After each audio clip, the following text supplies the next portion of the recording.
welcome back to Storytime with Mrs. Cinnamon. I'm really glad to see you. I'm glad we can read together again. I wasn't sure what to read for the longest time, and then I started thinking about this book, The Tale of Two Bad Mice by Beatrix Potter. It's a really old book. My little cat just made a cute sound. It's a really old book, and it was copyrighted in 1904, and this edition in particular is very old, and the way that you can tell is that when I show you an illustration, you'll see that after I read the page with the illustration on it and I turn the page, there's nothing. And that's because in the old days, the way that they had to print colored pages was that there couldn't be anything on the next page. And so that's how you know a book is very old, when the illustrations are like that.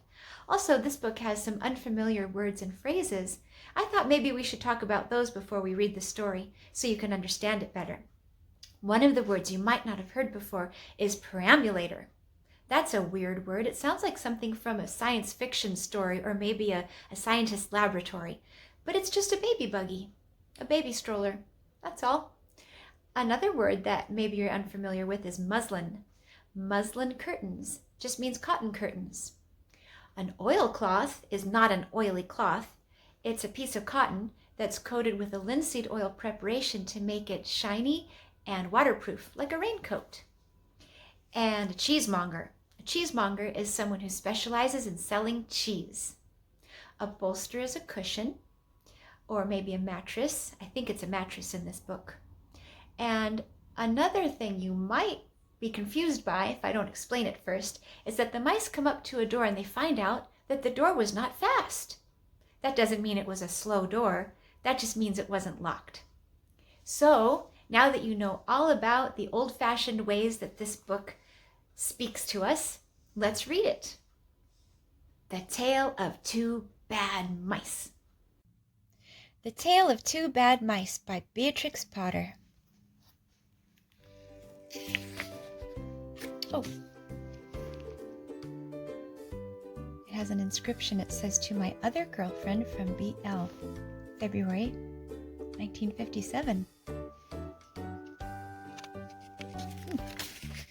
The Tale of Two Bad Mice. For WMLW, the little girl who had the doll's house. And it must have been owned by somebody named Jen or Jenny. There's her name. The Tale of Two Bad Mice by Beatrix Potter, author of The Tale of Peter Rabbit. Copyright 1904.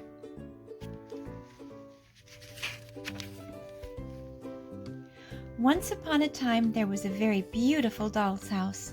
It was red brick with white windows, and it had real muslin curtains and a front door and a chimney.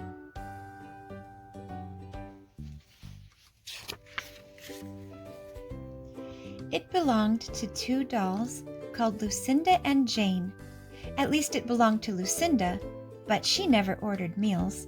Jane was the cook, but she never did any cooking, because the dinner had been bought ready-made in a box full of shavings.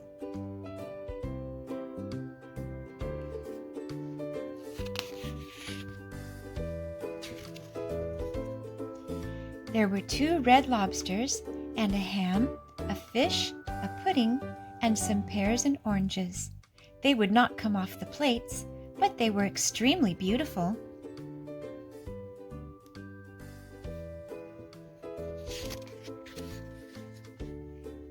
One morning, Lucinda and Jane had gone out for a drive in the doll's perambulator.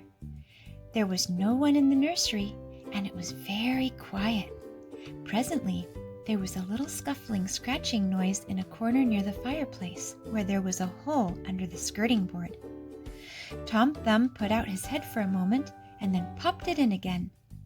Tom Thumb was a mouse.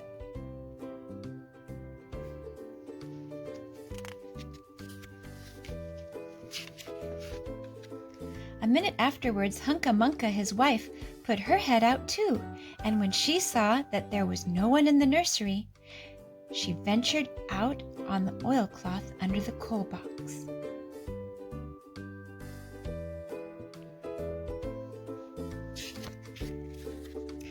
The doll's house stood at the other side of the fireplace. Tom Thumb and Hunca Munca went cautiously across the hearthrug.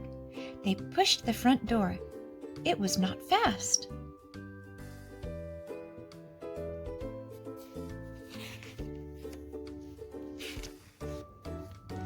Tom Thumb and Hunca Munca went upstairs and peeped into the dining room. Then they squeaked with joy. Such a lovely dinner was laid out upon the table. There were tin spoons and lead knives and forks and 2 dolly chairs, all so convenient.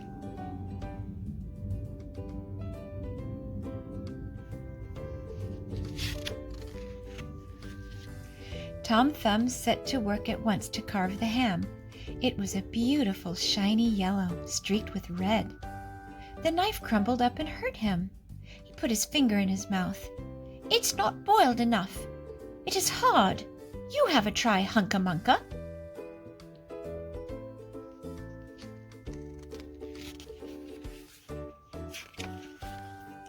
Hunca Munca stood up in her chair and chopped at the ham with another lead knife. "It's as hard as the hams at the cheesemonger's," said Hunca Munca.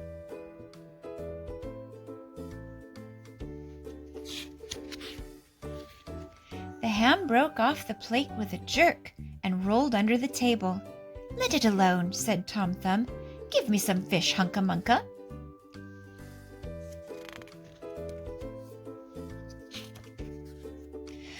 Hunca Munca tried every tin spoon in turn. The fish was glued to the dish. Then Tom Thumb lost his temper. He put the ham in the middle of the floor and hit it with the tongs and with the shovel. Bang, bang, smash, smash! The ham flew into pieces, for under the shiny paint it was made of nothing but plaster.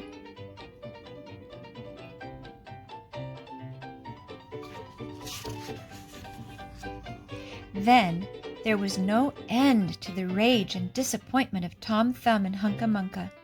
They broke up the pudding, the lobsters, the pears, and the oranges. As the fish would not come off the plate, they put it into the red-hot, crinkly paper fire in the kitchen. But it would not burn either.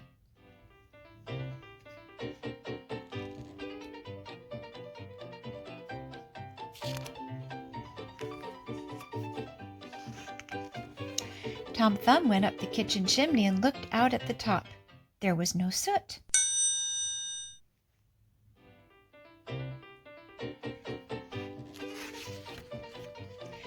While Tom Thumb was up the chimney, Hunca Munca had another disappointment. She found some tiny canisters upon the dresser, labeled rice, coffee, sago.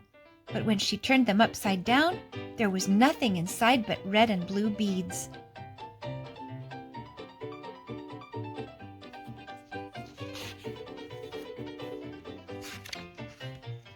Then those mice set to work to do all the mischief they could, especially Tom Thumb.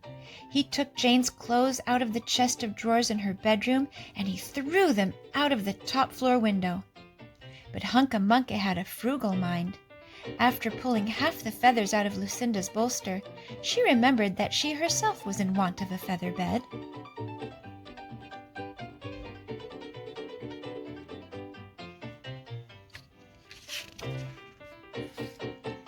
With Tom Thumb's assistance, she carried the bolster downstairs and across the hearthrug.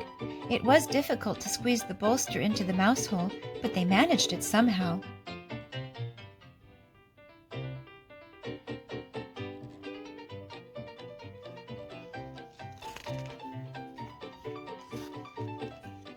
Then Hunca Munca went back and fetched a chair, a bookcase, a birdcage, and several small odds and ends.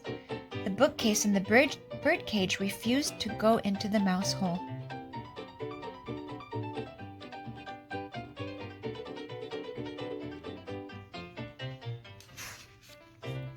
Hunca Munca left them behind the coal box and went to fetch a cradle.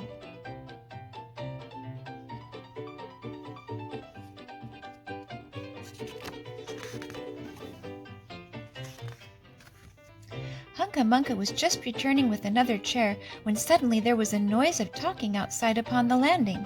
The mice rushed back to their hole, and the dolls came into the nursery.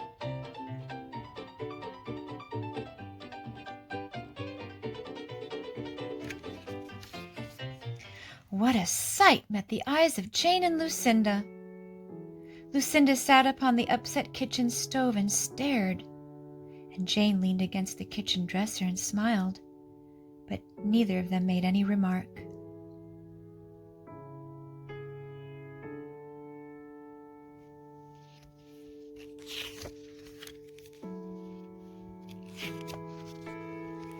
The bookcase and the birdcage were rescued from under the coal box, but Hunca Munca had got the cradle and some of Lucinda's clothes.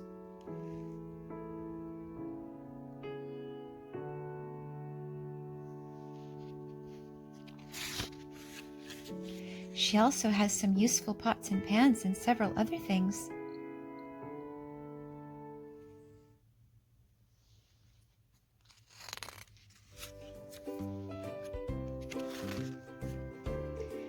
The little girl that the doll's house belonged to said, "I will get a doll dressed like a policeman."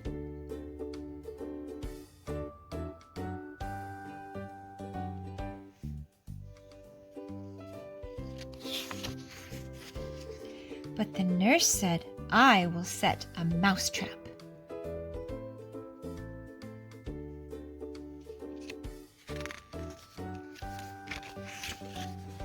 So, that is the story of the two bad mice.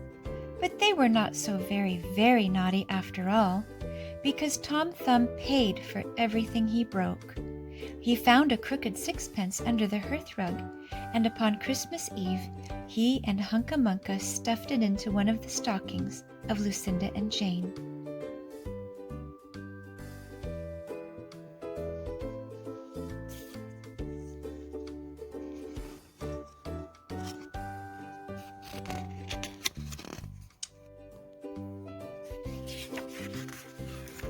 And very early every morning, before anybody is awake, Hunca Munca comes with her dustpan and her broom to sweep the dolly's house. The end.